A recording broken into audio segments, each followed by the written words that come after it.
Constable Fairclough was a very hard-working and dedicated individual. Constable Fairclough was a very jovial person. On April 15, 2024, he made the ultimate sacrifice, putting the safety of others before his own. Tragically, this selfless act cost him his life. He was standing at the fire station when he saw a citizen being attacked. In fact, the citizen was fired upon by a gunman, and Constable Fairclough just jumped into action. It was a spontaneous action for him, because that is what he knew. That is what he was accustomed to, serving and protecting the lives of the citizens of this parish. He loved his family, he loved his children. They're always going out, always playing. He loved his animals as well because he loved cats and dogs. He will be awarded with a posthumous award for gallantry at the 2024 National Honors and Awards ceremony.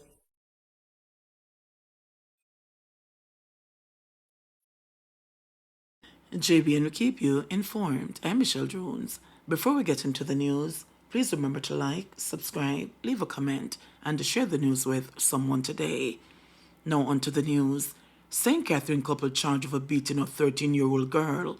A correctional officer has been charged with child abuse and cruelty to a child over the beating of the 13-year-old daughter of his female companion. The girl's mother has also been charged with aiding and abetting child abuse. They are booked to appear in the St. Catherine Parish Court on November 5.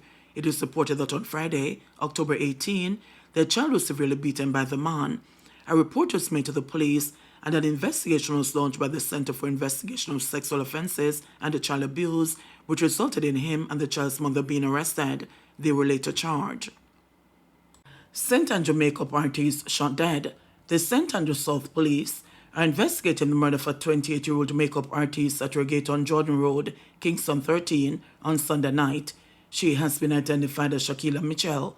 Reports indicate that at approximately 7:35 p.m., Mitchell was seated at her gate when unknown assailants attacked her. She was taken to the hospital where she was pronounced dead. No motive has been established for the incident.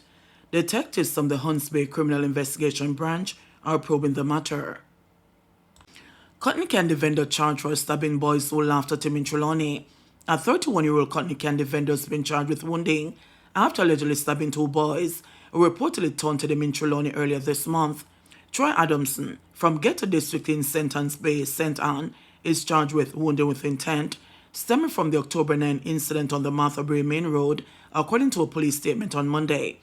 Reports from the Falmouth police indicate that around 3:05 p.m., Adamson, who was selling cotton candy, got into an argument with a group of boys who were laughing at him. He allegedly threatened to kill them before taking a knife and stabbing two of the boys in the head. The boys tried to flee, but Adamson reportedly caught up with them, inflicting further stab wounds to their faces before escaping on foot. The victims were treated at the hospital and later released. The police did not say how many boys were in the group. Adams was arrested after being positively identified and charged on October 15. Woman dies at Sangster International Airport. The Sangster International Airport has confirmed that a woman died on Sunday at the airport shortly after arriving. The woman was reportedly being conveyed by a wheelchair agent who noticed that she was having an emergency. The woman was taken to the nurse's station where the nurse and on-site emergency medical team administered care. The airport said, despite the best efforts of the response team, the passenger became unresponsive and was later pronounced dead by a medical doctor. This is the second such incident in recent months after 71-year-old Leroy Smith, who was returning to the United States after visiting his family in Jamaica, collapsed at the airport's baggage counter and later died. Emergency response mechanism protocols were reportedly changed at the airport due to that incident. Government proposes new national honor, Order of National Icon. Opposition wants national hero status for Marley. Prime Minister Andrew Holness and opposition leader Mark Golding have taken divergent positions on how best to honor music legend Bob Marley, as reflected in their messages on National Heroes Day. Prime Minister Holness is planning to create a new national honor, the Order of National Icon, into which the first two inductees will be Marley and the poet and folklorist Louise Bennett Coverley. Golding, on the other hand, is maintaining that Marley should be elevated to the country's highest honor, National Hero. In his message, Dr. Holness announced that the government has completed preliminary work and will be moving forward with the legal process to introduce the new national honor. He said, once the legal process is completed, it will be conferred on Bennett Coverley, affectionately known as Miss Lou, and Bob Marley, saying the honor will be a most well-deserved and long overdue recognition of their legendary contributions to Jamaican culture and music. Golden remains steadfast, however, in his call for Marley to become the country's 8th national hero. Bob Marley died in May 1981 and Miss Lou, July 2006. The two are members of the Order of Merit, the third highest national honor. The Order of National Hero is the most senior order and may be conferred upon a Jamaican was rendered to the country's service of a most distinguished nature. Calls have grown over the decades for both to receive the honor, which has been conferred on just 7 people. Some 44% of Jamaicans support Marley becoming a national hero, with Miss Lou second with 36%.